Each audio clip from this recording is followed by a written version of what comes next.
Hey, everybody, you know the drill. Can you hear and see us? Let us know in the chat with the insane delay that exists there. Okay, I can hear and see myself. Just answered my own question. Perfect. Welcome to the live stream. As you can see to my that way is the lovely and British Ian Shepherd. Ian and I have been friends in this space since the beginning. I posted a video on EQ, and then Ian shared it on his blog, and I was dumbfounded that someone else shared something. This was early days, like 2009 maybe. And we've been buddies ever since. We've even gotten to meet in person at least just once. So far. And just once. But yeah, but that should change. There needs to be something over in Europe where I schlep over there and we make something happen. But that is not the point of today. Today we're going to talk about mastering. And Ian's going to share some of his strategies and methods from being how long have you been a mastering engineer now? You don't like answering that question. It's over 25 years. That's amazing. And you've seen a lot of changes over that time. If you're not familiar with Ian, he has the Production Advice blog, as well as he's run Dynamic Range Day for a number of years now, which is, I would imagine has done a lot to help with the whole loudness wars thing. It feels like we're maybe on the back end of that, perhaps. I don't know. You'll probably tell us more about that. Fingers crossed. Atmos seems to be a good move in that direction. But anyway, that's not the subject of today. Today, we're gonna do some critiques of submissions from you. Ian's going to share with us some key points to think about when mastering, and specifically at the end, he's got a special offer for you for my home studio corner people. With a course related to specifically mastering for streaming, which is obviously where a lot of our heads are right now, mine included. So I've just one suggestion: wherever you are right now, unless you're driving, get some paper and a writing utensil. I will be taking notes. I encourage you to do the same. Never stop being a student of this stuff. So I'm gonna shut up, and Ian's gonna just drop some brilliance on us. So, Ian, thank you for hanging out with us. Thank you so much, Joe. No pressure. None. Yeah, and thanks everybody for being here. It's great to see so many people watching. So yeah, what I thought we would do today, I've got a bunch of you guys, loads of you submitted songs for me to critique the mastering of. Way more than we can actually do, I'm afraid. But I have picked 4, one of which is a song that Joe has done, to kind of demonstrate the kind of things that I'm talking about here. And what I'm going to do is I'm going to start straight away by sharing my screen so that you can see what I'm talking about. Here we go. So hopefully you guys can now see Wavelab. Joe, can you just confirm that? That's correct. Excellent. And from this point on, if anything goes wrong, Joe's going to interrupt me because I can't see you guys. Wavelab is fairly small compared to your face, but I could probably, let me see if I can make it full screen. Oh, it's very small compared to my face. Thank you for telling me. Let's try. It's not that your face is necessarily extra big. How can we? But if we full screen it, we can there we go. Oh, there we go. There we go. Perfect. Is that big enough? Yeah, that's great. Cool. So, yeah. So I've got 4. So this is Wavelab, which is the DAW that I use for mastering. It's got a bunch of cool mastering specific stuff in it. But what I'm going to show you today, and generally mastering techniques in overall, you can do with any piece of audio software really at this point. One nice thing about Wavelab is that it lets me put, so I've got here the 4 stereo mixes, or masters I should say, of these songs. This one's Joe's, and then I have a few others that we'll get onto. And yeah, the nice thing about Wavelab is being able to lay them out in the timeline like this, and then I can actually, if you look up here on the left hand side, hopefully you can see my mouse where the inspector is, I can drop individual effects onto each song in turn. I mean, there's also a master output section, and I have some metering and stuff over here, but in fact I'll put in a limiter now just to avoid causing any clipping or other problems. So that's going on the master output. Would help if I actually added the correct plugin. Let's try that again. Pro L2. Thank you. Everybody always asks my advice about limiters. I don't get tremendously excited about them, pretty much any modern limiter, because part of my ethos is not to work them too hard. That's a good mastering technique that will always work.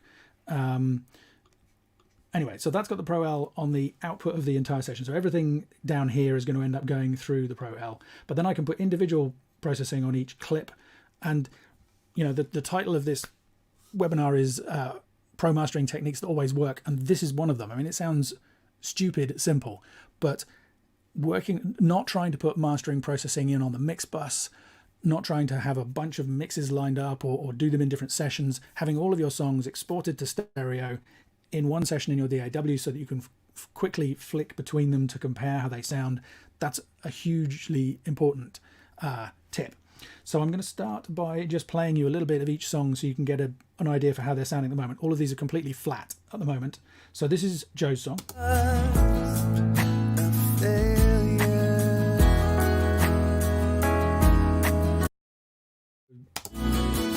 What if it's all in my head? So that's all good. In fact, I'm going to take my earbuds out and listen to it on my monitoring now so that I get a decent sound. And I'm not. Song here called Are We Tomorrow by Ringo Mirage. Meet us somewhere through this far and wide. We'll wait for one called True by Jim Melendez.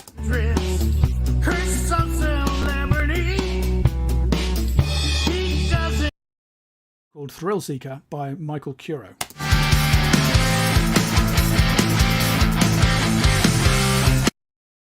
And immediately I'm going to hit you with the second hint or technique that will always work, which is the first thing you notice about those is they are different loudnesses. You can see from, I mean, waveforms are not a great way of judging loudness, and these last two are a great example of that because you can see they're both getting up to the maximum peak level, but the Thrill Seeker still sounds louder than True. But you can see clearly that Are We Tomorrow is quieter. So I'm just going to quickly balance the loudness of those. I'm going to do it mostly by ear, but I'm also going to look at the VU meters up here. I was trained to use analog VU metering. This is obviously a plug-in emulation. For those that are interested, I have it out of the box, or in the box. It's usually calibrated to -18 to begin with. And for mastering, that's a good place to be for mixing, because I like VU meters for keeping an eye on what the loudness levels are. You can watch very easily when the needles are hovering around 0. But for mastering, I have mine set to -11. And we could talk more about why that is perhaps in a bit. So let's just take a listen to these and look at the meters. What if it's all in my head and I'm not falling? Those is looking good. Those needles up around 0, pushing a little bit higher, that's fine. Let's try this one. Here and see that that's lower in level. So I'm gonna lift the level of that up.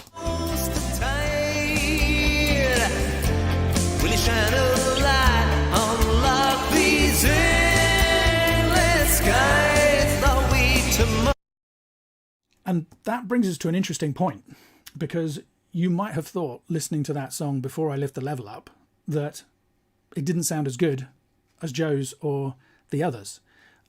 But already by bringing the level up, we can hear an improvement. I haven't changed the sound at all. It's just a case of matching the loudness. And that's why I say this is a pro technique. It's a really important technique that is always going to work for you. Until you've got similar loudness, you can't make sensible, realistic comparisons between the songs. So yeah, let's put that back up to there. They're not perfectly matched, but we'll get onto the next stage. And an important thing to notice is that I haven't introduced any problems by lifting that level up beforehand. Where was it peaking? If I reset mine, let's make some space down here for the meters. Peaking at -6.8, so I can turn that up a whole 6 dBs if I like, and it still won't hit digital 0, so there's no problem with distortion or clipping for that. Will wait for me until sure if the person who submitted that is here in the chat, but it would be interesting to know why it is there's a lower level there. Because for me, that's an easy win. You know, you have a song there that it's obviously, I can tell by the shape of the waveform that it's had some limiting or some kind of maximizing done to it already, but then it's at a lower level. So if you were going to release that, if you were going to upload that to online streaming services, it would actually sound a bit quiet on a good number of them. And there's no need for it because you have enough headroom to bring it up. Maybe that's been turned down because they knew it was going to be assessed by me, who's a mastering engineer, and they thought I wanted headroom. Which today I like having headroom in a mix to work with, but it's not crucial. And when we're looking at masters and assessing masters, it's fine to go up to, I would say, -1 true peak. Those of you who are paying attention will notice there is a difference in the peak level for Joe's song and this song and the others, and we're going to come back to that. So let's take a listen to this next one. It's black and hot, so ugly. You knew exactly what he is. All in my head. You and me. It's coming true. I'm going to ease that back a bit. It's in the right ballpark, definitely, but it's hitting 0. So I'm just going to bring it back a little bit. Your approval. He's got nothing to prove. Oh, it's the way to am I getting through my head? So those are a better match. Now let's take a listen to Thrill Seeker.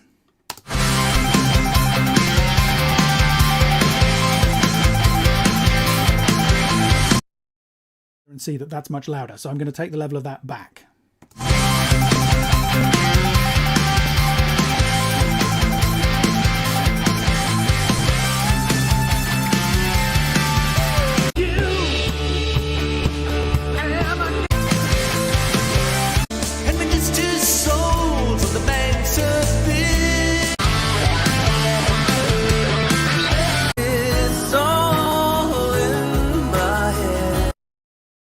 So now you can hear we've got a much fairer, more realistic comparison between each of those songs. This one didn't sound as good to begin with, and that's just because it was much quieter. So we've turned it up. This one might have sounded way better to you. It sounds very good, but it's a little bit too loud, in my opinion. So now we've got a better match. Another important thing that you can take away from this, it's not exactly a technique, but it's certainly something that I hammer home on my courses. Don't try and judge loudness by peak level. I mean, I don't know about you guys, but right now Joe's is probably sounding the loudest. All in my head. Maybe, but they have peak levels that are lower than these two here. So we need to use our ears. You can use an LUFS meter. I have one here underneath the VU meter. Or you can use VUs, which I like. Let's just double check. I wasn't actually watching the meters. Let's see whether the needles are hovering around 0.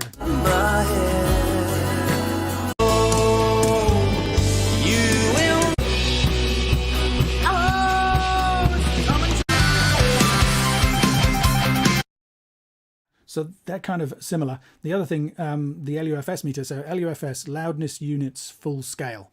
So loudness units are an attempt to measure how loud things sound to us, taking into account the sensitivity of our ears. They're not perfect, but they're pretty good. And if I just compare the numbers for each of those songs. All in my head. -10. I'll wait tomorrow. -11. I'm going to leave the level down because I'm going to tweak the EQ on that in a minute. But if we were going to go with that sound, then we could probably turn that up another dB perhaps. Need limiting to prevent clipping.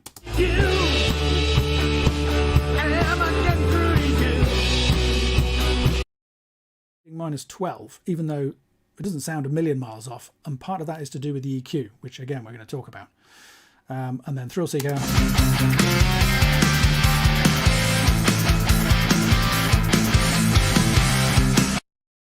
10. So all of your songs in the same session. Match the loudness at least roughly to begin with, because say we didn't, loudness affects the way that we hear sound, the way that we hear EQ, especially. When you turn things up, they sound like they have more bass and treble. You may not have noticed it the first time I played Thrill Seeker, but now that they're level matched, I'm actually thinking it could probably stand a little bit of extra bass. Let me just play that.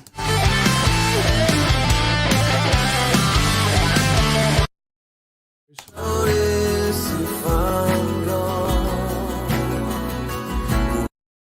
Deeper and warmer the kick and the bass sound are on Joe's, and that's partly to do with the style of the song, but it's also to do just with the loudness differences. So if we EQ something when it's really quiet and then turn it up, it'll change the way that we hear the EQ. We'll probably suddenly think, oh, we've got too much bass and treble, and you'll have to re-EQ it. So pro technique, always match the loudness first, then start thinking about EQ. So now let's talk about EQ. Joe's song sounds very good, but it's not quite perfect. Oh, and this is where I get to ask Joe my question. Joe's song is peaking at... Probably, I don't know whether you can see that on the stream. Over here, it's peaking at -3. Now, the loudness overall, I checked earlier, is -14, which is the same level that is used by streaming services. So I'm curious to ask Joe whether he mastered this song and then turned it down because he knew that it was going to be played back at -14, or whether that's just how it came out, or whether he did this deliberately to give me something to talk about on his song. What's the deal, Joe? Good question. So this, I believe, was done. I believe I used the. So with a recent update to Studio One, they added the target loudness feature. Yes. Okay. Which I know you don't like, I think. But basically, well, I think I use that. So it lets you set, okay, I've done mastering. I have it to where I like the sound of it.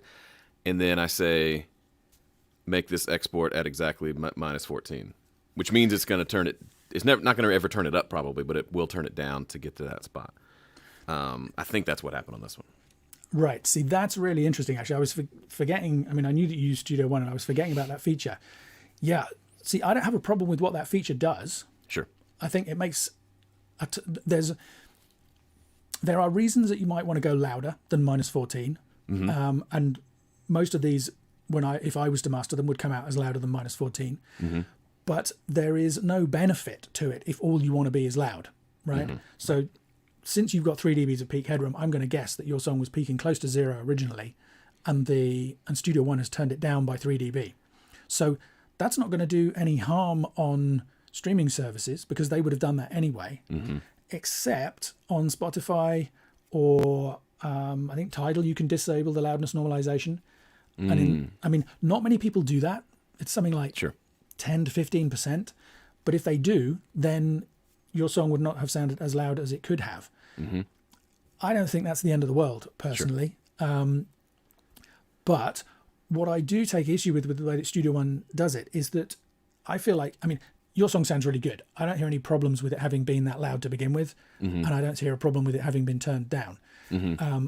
But if instead of just turning the gain down for you, it had said, hey, you can reduce your level by 3 dB, and you had done that at the beginning of the mastering chain, you would have ended up with something that sounded as loud, but was using those extra 3 dB of peak headroom, and maybe would have sounded better as a result. Mm-hmm. So I have actually contacted, in fact, you gave me the contact details, Joe. I contacted Studio One, and I owe them an email because they got back and said, thank you very much for your opinion. We value your feedback, which is a brush off. And I want to go back and say, well... Do you know who I am?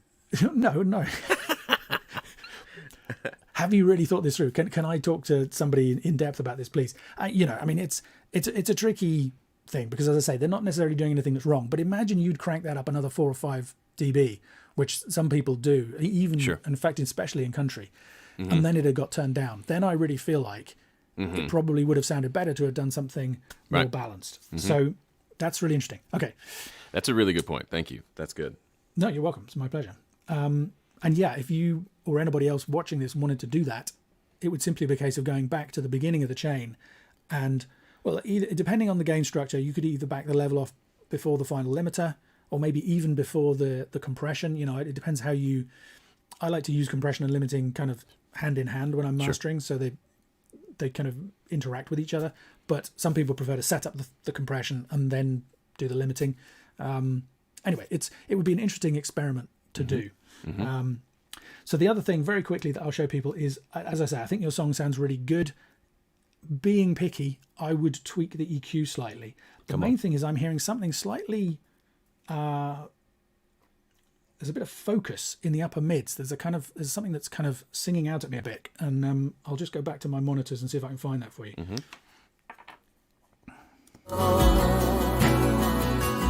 What if it's all in my head, and I'm not falling over the edge? Would you catch me if I fall? Would you notice if I'm in my head, and I'm not falling over the edge? All in my head, and I'm not falling over.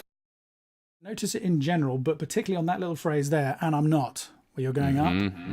There's this little kind of slightly nasal, slightly... Yeah, I can't sing that line. I don't think you're singing. I think it's to do with the... Anyway, but now having done that, then I'm missing a little bit of mid-range on your voice. So I'm going to do something that might surprise people. Let me just play with it a bit more. What if it's all in my head? This is the freaks I'm talking about for everybody. Over the edge. Catch me if I fall. Would you notice if I'm gone? My head, Off. and I'm not falling over the EQ on. and I'm not falling over the edge. Would you catch me if I fall? Would you notice if I'm gone? What if it's all in my head, and I'm not? It comes out over the stream, but to me, that just kind of opens it out really nicely in the upper mids, because I've got that that kind of broad boost. Let me see if I can... There you go. Look, that there, it makes me bring out some of those upper mids to give it some clarity and some space around the vocal. And then that just takes out that little... And it could have been... Because you've got multi-tracked vocals there, it could be a quality of the mic or the space that you recorded them in, you know, that building up over multiple takes.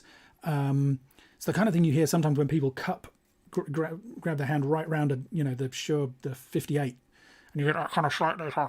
It's very subtle, but anyway, I thought it'd be interesting for me to comment on that. I loved, as soon as you cut that EQ before you even did the boost, I was already like, yeah, that Cool. felt right. Excellent. That's cool.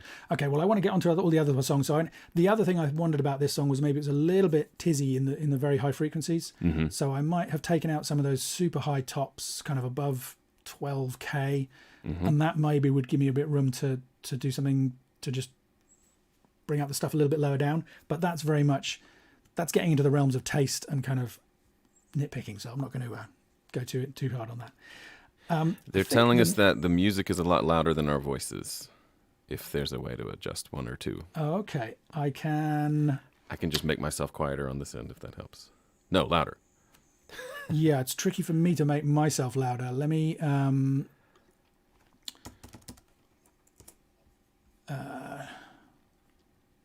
This is what happens when you do a live stream for a bunch of sound people. It's good. We want them to be able to hear everything. Absolutely. They give actual good feedback. Yeah. Okay, so let's try. So, okay, everybody, the volume of the music is at 60. I've turned it down to, well, let's try 40 and see whether I'll play you a bit more and tell me whether that's still too much. All in my head, and I'm not falling. Too quiet. We can split the difference. So I'll keep talking, and Joe, you tell me when you get some Sure. feedback on that. The next one I'm going to do, I'm going to jump ahead and do True by Jim Linders, because we were talking about the possible opportunities for you, Joe, with taking the level back at the beginning of the processing chain to give yourself more room for the music to breathe. Mm-hmm. That's something that I think this track would really benefit from. As soon as I played it, I'll just play you a little bit more and then I'll tell you what I'm hearing. Chris of celebrity. He doesn't need On that cymbal crash and that hit, there's a lot of low frequency information in this mix or master, and I can hear it pushing against a 2-bus compressor. So I think, it's a very common thing to have a compressor on the stereo output of the session and to mix into that to help glue things together. So there's nothing wrong with that strategy, but I think with this EQ shape going into that, we're getting some ducking and some pumping as a result of it. And that will become more noticeable if I go in and tweak the EQ to get a slightly more balanced EQ response. I think we're going to hear more of that happening. So I'm just going to try that out. What did they think about the music level? They're saying it's good now. Okay, cool. So yeah, back to monitors. So I don't master on these, just so that in case anybody's wondering. you chose this man to lead you. Why couldn't you just leave? Hindsight is such a hindrance. Curse of celebrity. He doesn't need your approval. He's got nothing to prove. He'll buy the love that's needed. He's got nothing to lose. It's coming true. Now it's coming true. Am I You can hear there's a bit of a build up there. That EQ is at 115 hertz. So and the kick and the snare, there's a bit. There's lots of warmth and it's nice. There's lots of body, but I think that's what was pushing against the compression. And the interesting thing is that when you even that out, one thing is that the sound opens up nicely, which I like. It already sounds like it's got more life and space in it. But also you're probably noticing that the compression working a bit harder. So this change ideally would have been done at the beginning of the mastering chain or at the mixing chain prior to that 2-bus compression, because then you'd have a balanced EQ going in. The compressor will react more evenly across the frequency range and you'll get a better sounding result. So that's another pro mastering technique, hint, whatever, that will always work, is balanced EQ going into the compression and the limiting. The other thing I feel about this is that I'm finding the vocals are sticking out a little bit. So if I was mastering it, I would probably use a multiband compressor, but just for speed, I'm going to use dynamic EQ here in FabFilter. So let's play around with that. getting through to you? Am I getting through to you?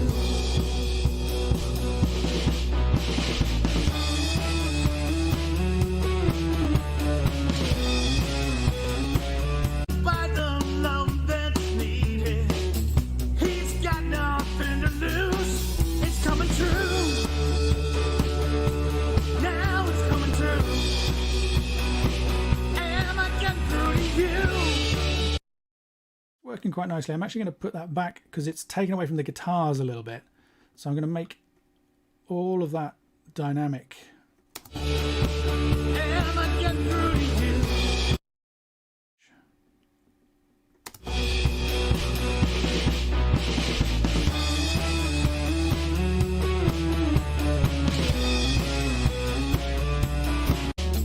He's got nothing to prove. He'll buy the love that's needed. To me, that the upper mids in that vocal are just a little bit too much for me now that it's at this level. So that compression there is just, it's dynamic EQ, but it's effectively compression just in that one frequency range. That's just kind of controlling it. Now the whole thing sounds a little bit dull, so I'm going to go in there and try and open it out a bit. He's got nothing to lose. It's coming true. Now it's coming true. Am I getting through to you? Am I getting through to you?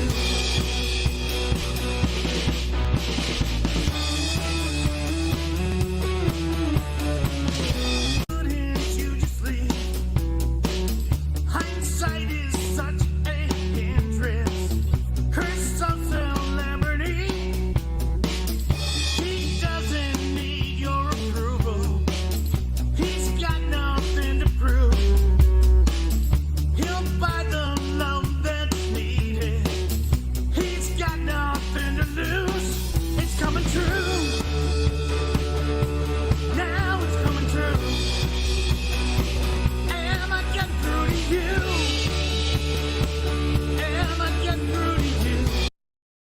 again, hopefully you can hear that.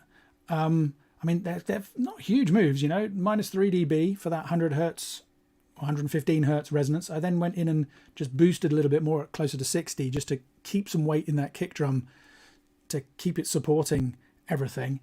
I can still hear that pumping happening, but it's not the end of the world. But as I say, most of these changes would have been better done at the beginning of the processing chain. Controlling the upper mids in that vocal a little bit, and then this boost up here, an extra 3 dB, nice and high up, kind of 10K, just to open everything out. So there you go. That's what I would suggest for that song. Next, well, I'll pause here. Are there any questions, Joe, before we move on?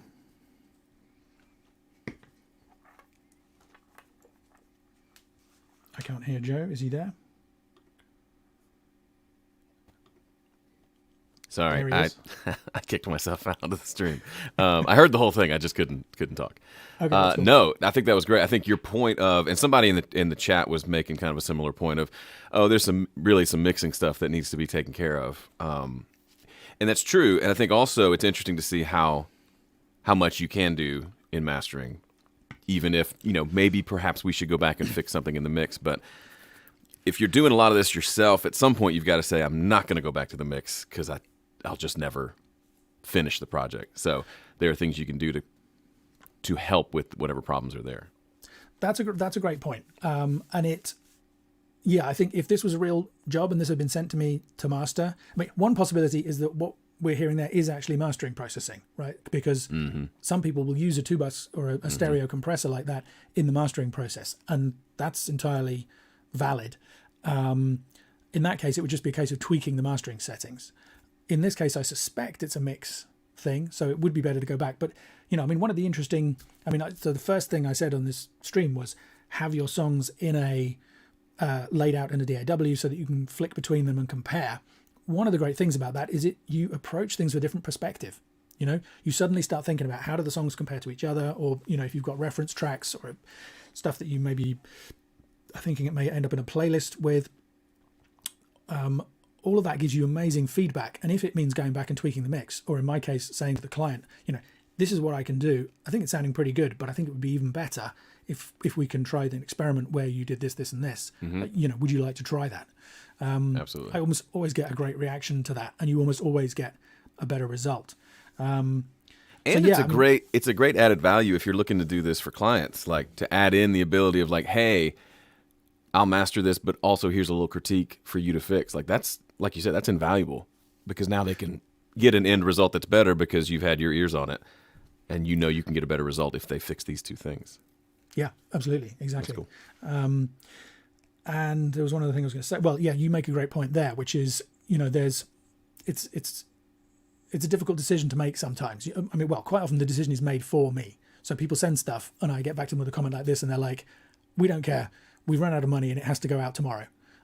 And then other times you say they say, "Oh yeah, that's great," and you end up with a 3-month round of tweaking, which that's Right. not ideal either. Yeah. But you know, in an ideal world, everybody wins, right? Because the music comes out sounding better, they get useful feedback, it's everybody's happy.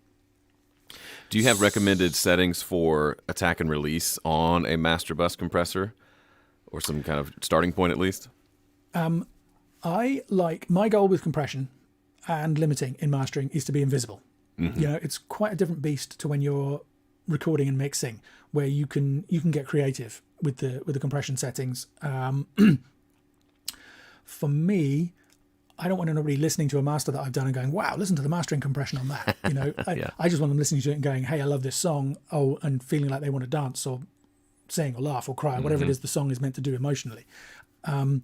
So what I have found works well in that case is longer attack and release times typically than you might use when you're recording and mixing, so that you don't touch too much in the way of the transients, and the transients can be handled by the limiter, which is what limiters are really good at.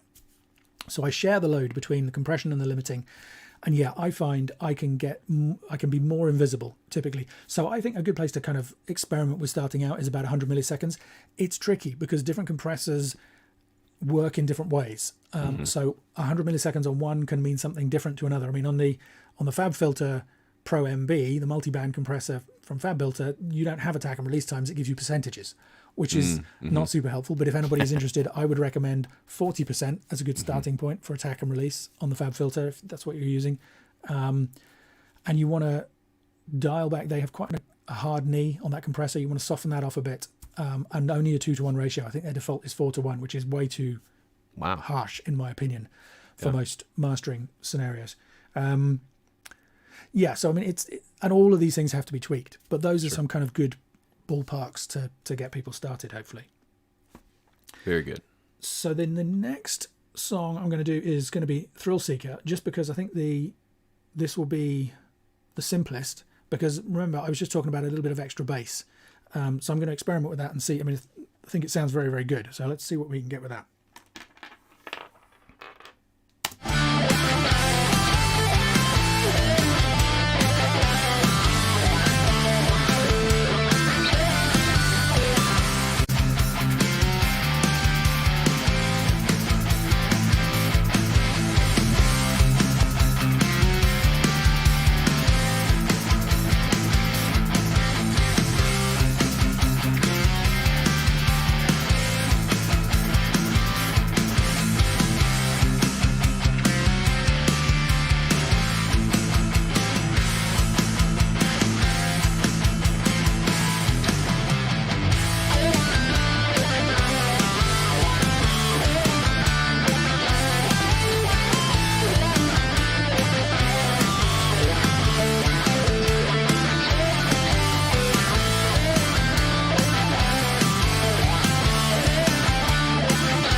So that's is that? I mean, I was going to say that's really subtle. Do you think that's really subtle? Yeah, I like the low end thing. I felt like I was feeling it with the bass and kick a little more, but I was just rocking out to the song. He has a whole section where it's just bass and drums. I'm like, come on, bro, so good. It is great. And what's impressive about it? So what did I end up with? A dB at 50 hertz, half a dB at 140, and then I did a tiny little bit of high frequency just to balance that. Now, what I would say is this is very much in the realm of taste, in my opinion. You know, I would be completely happy with that song as a master if it was sent to me for an assessment. Sure. I like to hear a little bit of extra weight down there. Now, one interesting thing is, don't forget, I turned this song down by 2 dB just to match it with the other songs. Yeah. It's possible that they wanted that extra loudness and that they took the decision not to have that extra bass, because bass is one of the first things that starts to cause problems when you go for Right. higher levels of loudness. So that could be a loudness decision, or it could just be that they wanted that kind of lean, mean, very clean feel to it. You know, it's more of a classic rock track, and back in the day, people didn't tend to have the same amount of low end that we do these days. I don't think personally that I'm overloading it there, but it's very much that's my taste. It was a feel. There was a feel that came in. Exactly. The one interesting thing about it, just to make that point about loudness again, is that if I turn, so it was peaking at -2, it was turned it down by 2, right, and it was peaking at 0 before. So there's 2 dBs of headroom with that adjustment in.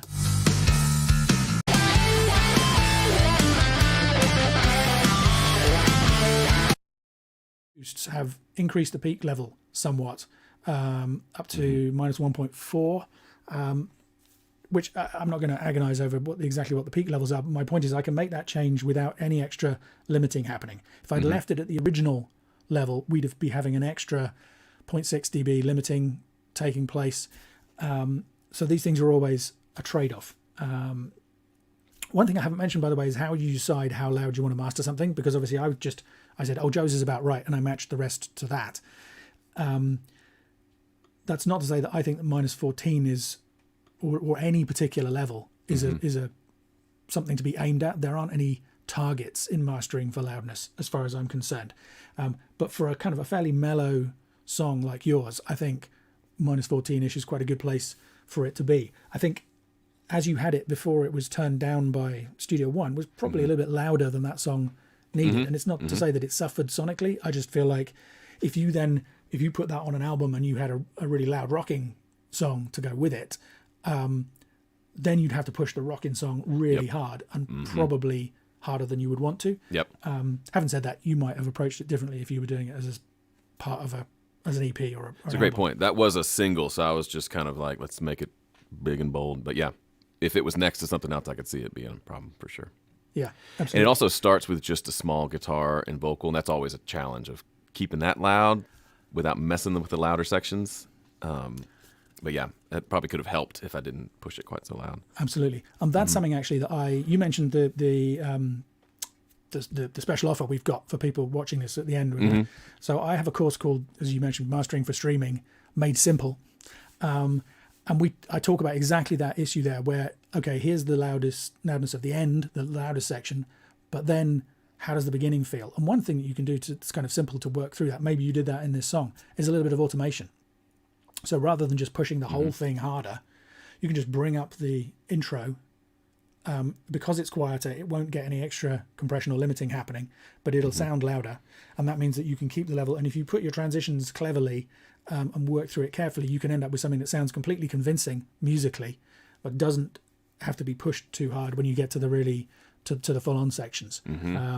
So that's a nice strategy that it's effectively compression by hand. You know, it's a bit like writing a signal to tape back in the days of analog, where you might have a compressor on the lead vocal, but then you would also be bringing up the quiet sections, pulling back the loud sections. So it's kind of equivalent to that. But it's a nice strategy. And it's one of those you can't know what the limiter's going to do until you've gotten to the mastering session. Like maybe it worked in the mix, but now to master to get the levels you want, maybe there's too much difference. So yeah, the automation thing makes perfect sense.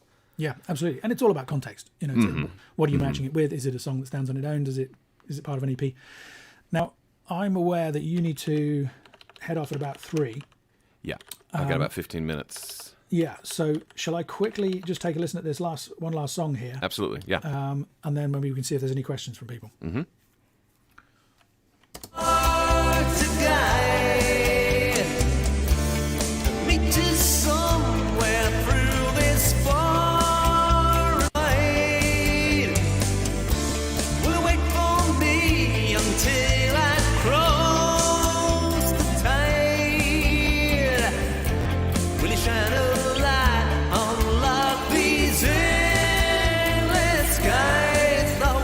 Tomorrow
last thing I'm going to do is put a gain.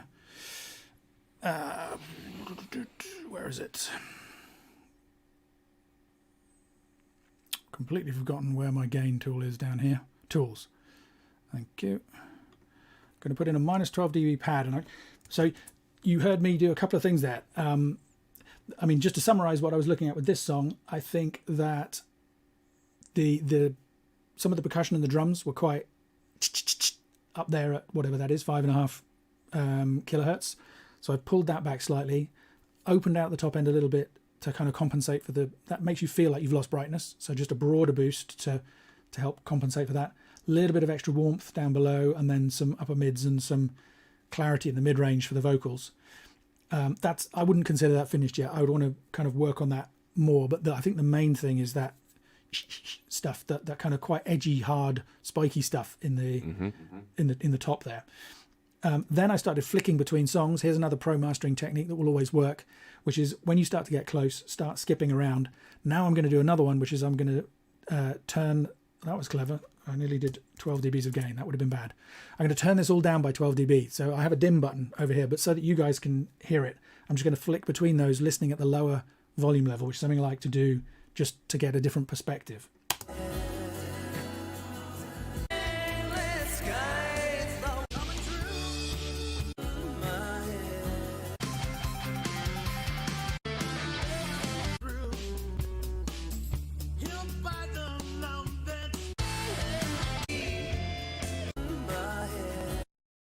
Kind of getting there. The other thing I was going to say was in I've forgotten the name of this song. Oh, True. I increased quite a lot that top boost there. Yeah. That didn't jump out at me immediately when I was working on the song in isolation, but listening it to in context, comparing it with the other things, if it was going to be part of this particular group of songs, I think it needs more of that high frequency energy. And with this one, and also with Are We Tomorrow, I would be using some compression. I've got a little bit of dynamic EQ, which is a kind of compression-y type thing, but I would want to be just evening out, gluing those together a little bit more personally if I was working on them. But I think you'll agree, all four of those now are sitting together much better than they did when we started. Absolutely. I'm pretty happy with the way they're sounding. So there's one thing that I thought, two things that you did. This is why it's so fun to just get to watch someone do their work. Because you explained it, but also even just watching you do it. One was you did some of those subtle half a dB things, which is what we tend to think about with mastering, but you also did some really big, you did a big cut at 1K on mine, you did that big boost on that last one on the high frequencies. I think sometimes we think, oh, well, I can't. I heard a mastering engineer say he only did a half a decibel at a time, so I can't ever do. No, you can 100% do that. And then the other thing that I thought was interesting is, are you familiar with Whack-A-Mole? Like the game at the arcade, you do a little bit of that where you did this EQ cut, and twice now you've said, and I also did this boost to compensate for what we lost with that cut. Like you cut some upper mids, so you boosted the higher mids or the highs to kind of bring back some of the brightness you lost. And I thought that was a really interesting point, that almost like a law of thermodynamics, like we lost something here, we got to make up for it somewhere else sometimes. It's actually something I say on my EQ course, is for every EQ move, there's an equal and opposite, or, it's Newton. For every action, there's an equal and opposite reaction. I did the same thing. That's what this is, right? That little tiny boot, I mean, it's up to taste whether you like it or not. But if I'm going to do this, then I need a little bit of that just to stop it feeling bottom heavy. So yeah, it's a great point. And yeah, I mean, this, what did I end up with on this song here? That boost in the top there, that's 7.5 dB. That's too much, really. Right. So this is definitely a case of it would be better to go back and tweak the mix to get better results for this song. I picked this song because of that, hearing that compression, right? I think that's a great point that I wanted to get across, is the benefits of getting a balanced EQ at an earlier stage. The other thing is, I don't know whether this is actually a master or whether this is just a good and loud mix. So it's a little bit unfair to kind of highlight it. But the other thing to say is, if there was a little bit of compression, which I said that I would like coming after that EQ, just to control some of those so that you don't hear that whole 7 dB all the time, right? Because when other things are happening, it's being held in. You can get a really acceptable result. So yeah, You're absolutely right. Sometimes it's half a dB. That's the ideal. There's tiny little tweaks here and there. Sure.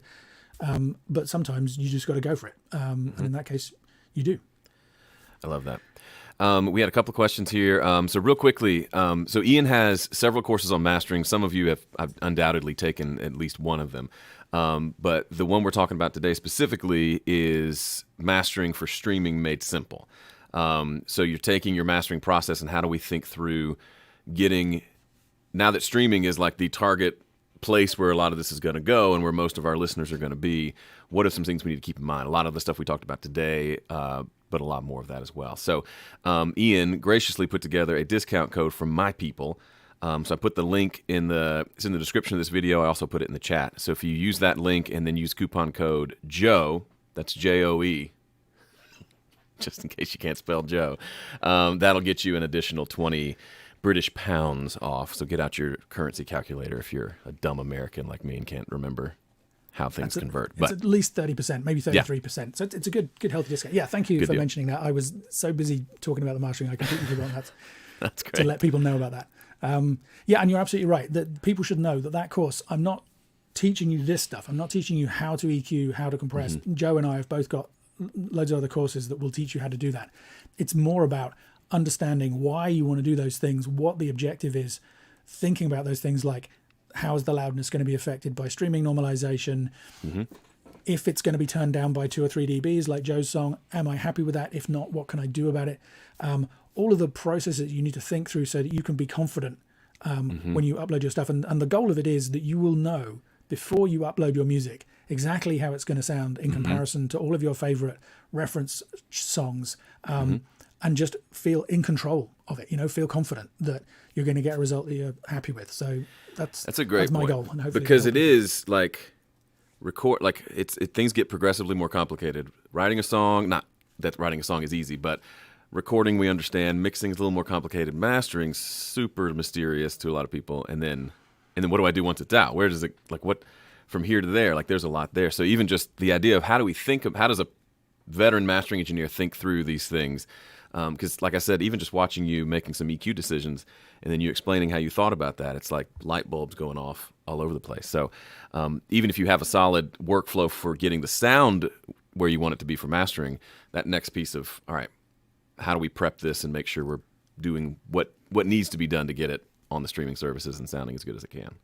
Yeah, So I love absolutely. that. And I love it's that. all about how will people hear it? It's like we're hearing it this way. How are they going to hear it? We need to listen to it both ways and make sure that we're happy. And I should say the course does have some examples in it where I kind of demonstrate all of this stuff. So it's not like it's just me talking about stuff. But yeah, it's more about the big picture than the kind of nitty gritty details in this case. Cool. We got time for a couple of quick questions. Stuart says, if you're doing a whole album, how would you set the levels if you've got softer and then big rock songs? Would you work on the loudest ones first and then try to bring the soft ones up to that level? Or is there maybe a third option? So I always like to work. So I will typically when an album comes in, I will skip through. These days, back in the day, it used to come in on tape and you just literally had to listen to it all. So you got surprises towards the end of the process. Yeah. These days, we can bring the files in. You can pretty quickly see which are going to be the loudest songs. I will skip through the entire album just to get a sense of, where does it go from and to, what are the high points.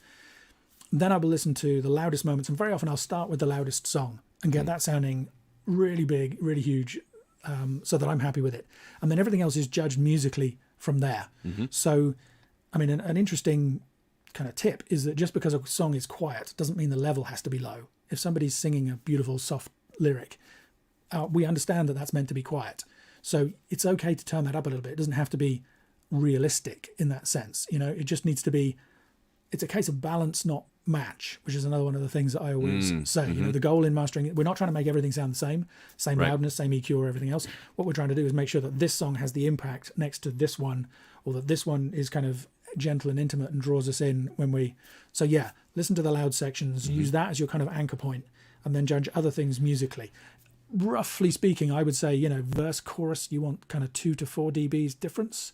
But it very much depends. Zanny by Billie Eilish has got like 8 dBs difference between the chorus and the verse, which in my opinion is a bit much, but clearly that didn't affect the song's success. So Right. You just need to take a few more Xannies before you can listen to it. Well, maybe really that's be it. comfortable. I'm just kidding. But it makes sense because in mixing the same thing, if you've got a big, huge final chorus, but you spend all your time on that first quiet verse, it's almost impossible to make that last chorus feel big if you've already made it big in the first quieter section. There's nowhere to go. So starting at the big parts and working backwards makes a ton of more. It'll make your life a lot easier because you can always add some volume to the quieter parts, but you can't really. Once it's maxed out, you're done. Yeah. There was a question of what is true peak and how do you manage it in a mastering session so that it will always work? Okay. So, by the way, Joe, if you need to drop out, I think Sure. I'm in control of the stream here, so you can just wave and Okay. disappear if you want, but I'll keep talking for And the then time who being. knows what you'll do.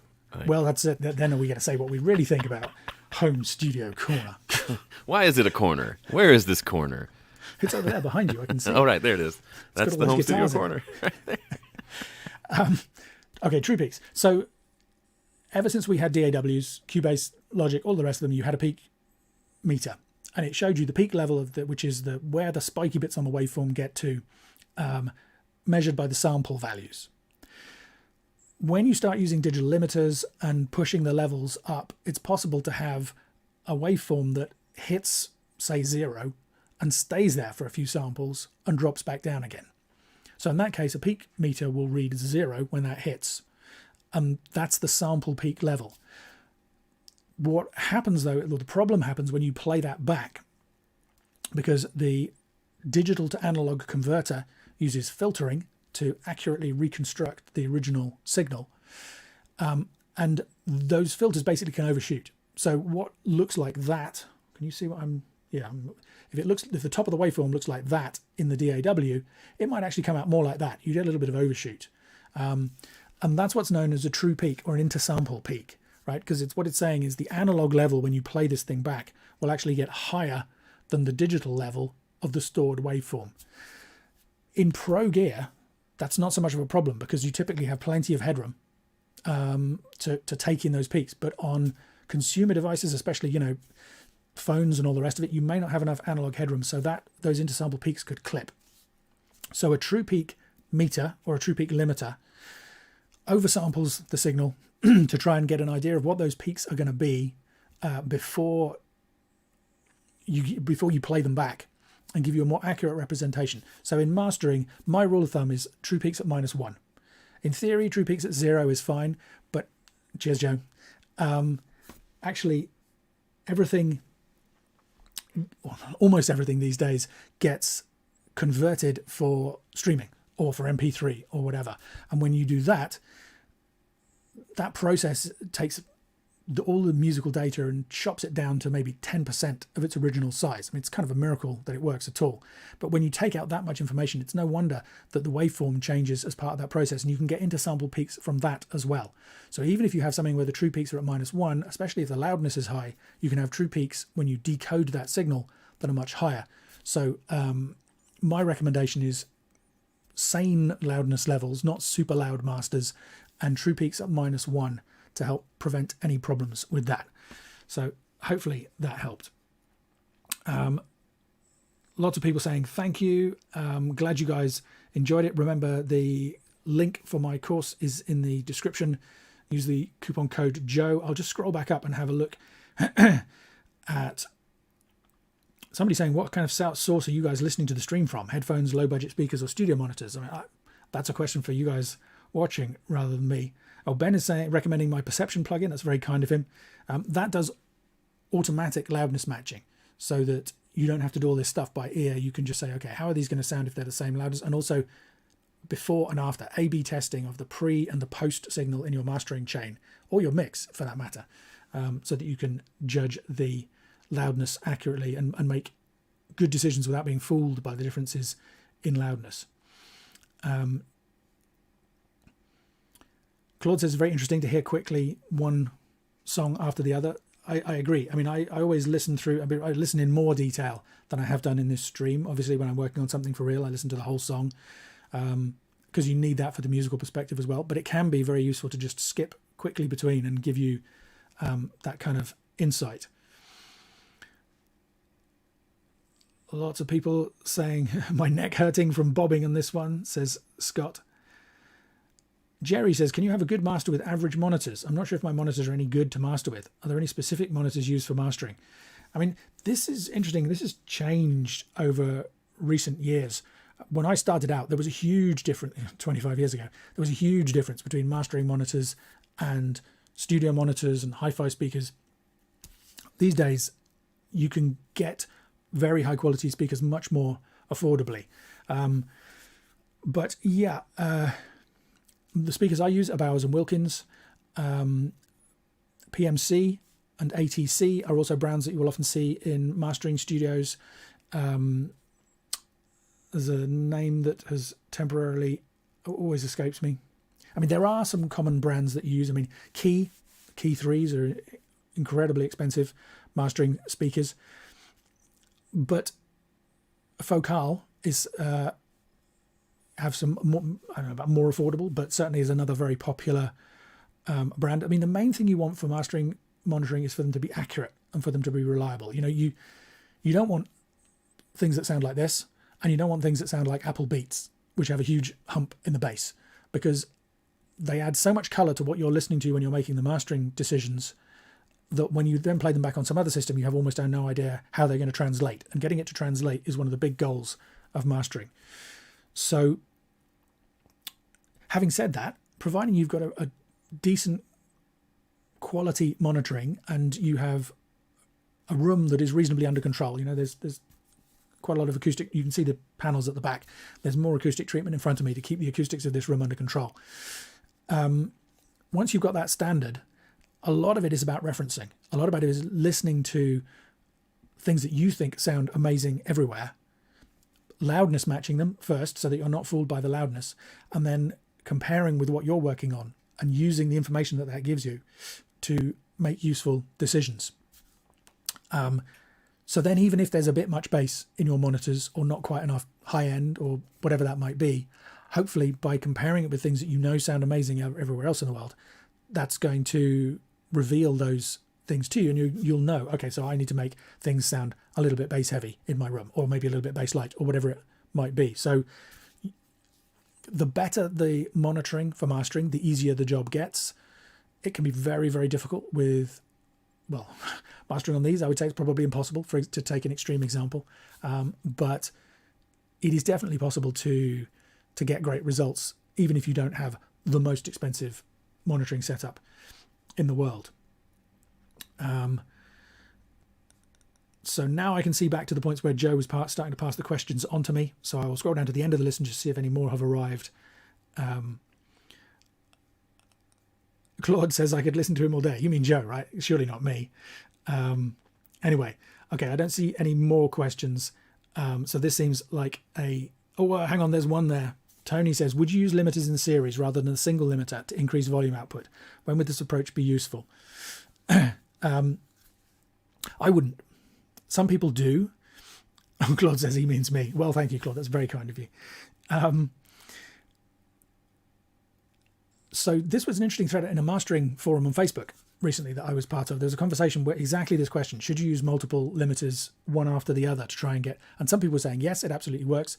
But a guy called Fabian, who makes the Tokyo Dawn plugins, TDR, the Limiter 6 and Nova EQ, fantastic plugins and very, very affordable. Recommend you check them out. Was saying, no, not these days. You know, limiting technology has improved to the point where what you buy as a limiter these days probably has multiple stages in it, employing different technology, and they've optimized it to get the best possible results with you just using that one thing. So whereas back in the day, you might have had one limiter to do one part of the sound and one to do another, these days probably you'll get a better result using a single limiter, and that is my personal preference. As soon as you start, because limiters work by distorting the sound, they just aim to do it in a musical or invisible way, you know, because any change to the music is technically a distortion. Limiters are not necessarily going to sound like distortion unless you push them much too hard, but it's a form of distortion. When you then add two devices, both doing their thing, expecting something that's not been limited, and you give it something that has been limited instead, suddenly all the decisions that the designer made to try and make that sound amazing possibly don't work anymore. So for me, I prefer to choose one limiter at a time to get those results. And I saw another question as well. A Laird asked, you mentioned minus 18 dB and minus 11 dB settings on the VU meters. Can you review that a little? So a VU meter is an analog meter. So everything's relative. If you calibrate it down, you'll get a different result if you calibrate it up. With a digital meter, if you have an LUFS meter, minus 14 is always minus 14. Whereas with a VU meter, you can adjust it. If you have a VU meter calibrated to minus 18, it means that the 0 position that you saw when I was working is roughly minus 18 RMS or LUFS. The peaks will be much louder. If you had that calibrated to minus 11, which is what I recommend for master, or what I use for mastering, when you were mixing, you would be tempted to push everything up to bring that needle up to the 0 level, and your peaks would start going into the red. You'd start clipping. So then you'd have to start introducing a limiter, and it would encourage you, in my opinion, to go further than you need to at mixing. Minus 18, I think, is more useful because with the VU calibrated to minus 18, you're unlikely that the peaks will ever really get close to 0. So you won't need that limiter. So you can focus on the balance between the instruments, all of the mixing decisions. Because, and I mentioned it right at the beginning, I don't recommend mixing and mastering at the same time, or mastering on the mix bus, because for me, it's just too much to think about. Mixing is already a tough job, right? You have to zoom right in and think about, the click on the kick drum and how does it balance with the bass, and then pull back and say, is it making me want to cry or dance or whatever? To try and do that and also remember what that other song was doing at the same time is virtually impossible. It's just, you get overwhelmed. So I think it's very much healthy to focus on mixing issues when you're mixing and not worry about, you can put in an overall EQ on the stereo output if you feel like everything needs a bit more bass, why not? But thinking about loudness and compression and limiting for the whole track while you're also thinking about it for the bass guitar and the vocal and how much cowbell there should be, it's impossible to do for me personally. So I always mix and master separately. So having a more conservative reference level on the VU meter, minus 18, which is kind of the level, the calibration level, that's another reason. Analog gear back in the day used to expect an average level of minus 18. That gave it plenty of peak headroom to prevent unintentional distortion, and you could push it louder or you could go softer. These days that may be less relevant unless you are lucky enough to have a room full of outboard gear, but there's a good chance you're using plugins that emulate classic analog gear, and if they're accurate emulations, they also expect the nominal operating level to be about minus 18. So if you go in at minus 14 or minus 11 or what it might be, you're already pushing the processing harder than the designers intended. You might like the sound of that, and that could be fine, but you might also be accidentally doing a load of stuff that you didn't mean to and never even think of pulling the level back and deciding whether you prefer it that way. So minus 18 is a great place to be for mixing, in my opinion. Minus 11 I think is a great place to be for mastering. It's a number that I settled on back in the early 2000s. The loudness war was pushing things up and up and up, and it got to a point I was like, actually that's far enough, I'm not interested in going louder than that, and I've stuck to my guns ever since. The streaming services are using distribution loudness that is slightly lower than that, so when I do my masters in this way, they get turned down a little bit, but like Joe's song, only 2 or 3 dBs, not enough to lose any sleep over. They still sound great, and I'm very comfortable with it, and that's something that I do go into in a lot more detail on the Mastering for Streaming Made Simple course if you're interested. So I do recommend you checking that out if this is something that you want to really get your head around. And I saw more comments coming in out of the corner of my eye as I was talking. Minus 18 and minus 11 dB on VU meters. So the peaks will be doing something completely different. We don't care about the peaks. VU meters will be roughly similar to LUFS. If you take pink noise and play it through a VU and an LUFS meter and an RMS meter, you'll get similar values because that's the way the frequency distribution works. So whichever one you feel most comfortable with. If you have an LUFS meter that you're comfortable using and you're happy with it, then that's fine as well. My personal preference is for VU meters. Pro Tools 3000. Okay, these are 3 good ones to finish with. So I will, if you want to post any more comments, I will take a look afterwards, but I'm not going to do any more on the stream today because my voice is starting to go.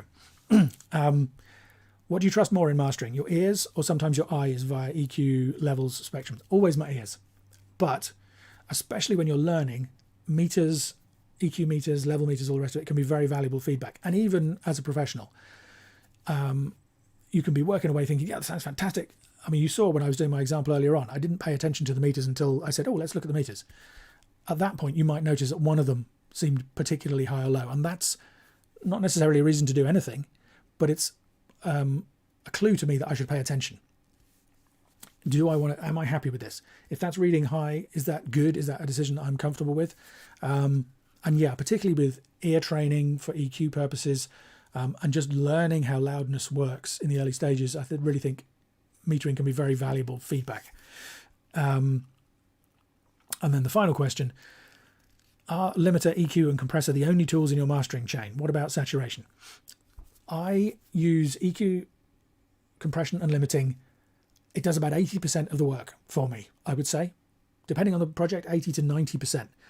Those 3 things together, everybody likes to make... I mean, Joe said mastering seems really mysterious. And I know why he says that, but in my opinion, mastering is simple.